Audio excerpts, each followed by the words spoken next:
Bonjour et bienvenue sur j'aicompris.com. Alors l'objectif de cette vidéo, c'est de s'entraîner à comparer des fractions. Et l'intérêt de cet exercice, c'est qu'on va voir les principales situations que vous pouvez rencontrer.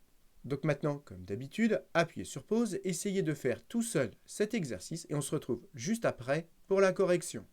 Donc allons-y, corrigeons cet exercice. Ici, dans le petit a, on veut comparer deux fractions qui ont le même dénominateur. Je rappelle que le dénominateur, c'est le nombre qui est en bas. Ici, tout est sur 4. Et bien, quand les deux fractions ont le même dénominateur, la plus grande est celle qui a le plus grand numérateur, c'est-à-dire le plus grand nombre en haut. Et entre 25 et 17, le plus grand, c'est 25. Donc, c'est 25 quarts qui est plus grand que 17 quarts.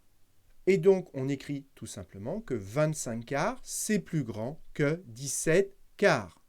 Et pour rendre les choses bien concrètes, n'oubliez pas que le trait de fraction symbolise une division. Et donc, si vous avez 25 € et que vous les partagez entre 4 personnes, chacun aura plus que si vous avez 17 € que vous partagez entre 4 personnes. Passons au petit b, et cette fois-ci, les deux fractions n'ont pas le même dénominateur. Eh bien, comment on va faire? On va tout simplement les mettre au même dénominateur pour se retrouver dans la situation précédente. Et pour cela, vous devez savoir qu'on ne change pas une fraction lorsqu'on multiplie en haut et en bas par un même nombre. J'insiste, par un même nombre en haut et en bas.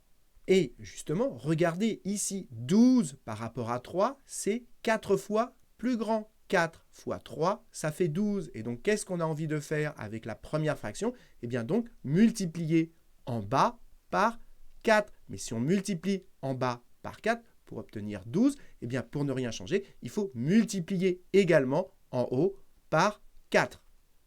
Et comme on multiplie en haut et en bas par le même nombre, 4, ça ne change pas la fraction, donc ça reste égal. Maintenant, il n'y a plus qu'à faire le calcul. 7 fois 4, ça fait 28. Et 3 fois 4, ça fait 12. C'était l'objectif. Maintenant, cette fraction, on l'a sur 12. Et donc, on va pouvoir la comparer à l'autre fraction.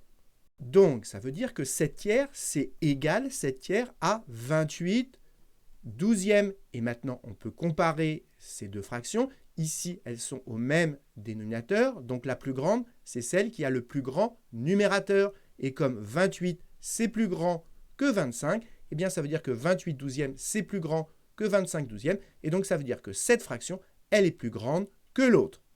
Et donc, j'ai juste à écrire que donc 7 tiers, qui est la même chose que 28 douzièmes, c'est plus grand que 25 douzièmes. Voilà qui termine le petit b. Passons au petit c. Et comme dans le petit b, les deux fractions n'ont pas le même dénominateur. Donc, la première idée, c'est de les mettre au même dénominateur. Mais parfois, on peut aller plus vite. L'astuce, c'est de penser à les comparer à 1. Regardez, 7 cinquièmes. Si je prends 7 et que je le divise par 5, 7 € divisé par 5, ça fait plus que 1. Alors que 5 divisé par 7, si j'ai 5 € et que je les divise en 7, eh bien, cette fois-ci, ça me fera moins que 1. Donc, si on fait un petit schéma, 7 cinquièmes, c'est plus grand que 1. C'est quelque part dans cette zone. Alors que 5 septièmes, c'est plus petit que 1. Donc, c'est dans cette zone à gauche de 1.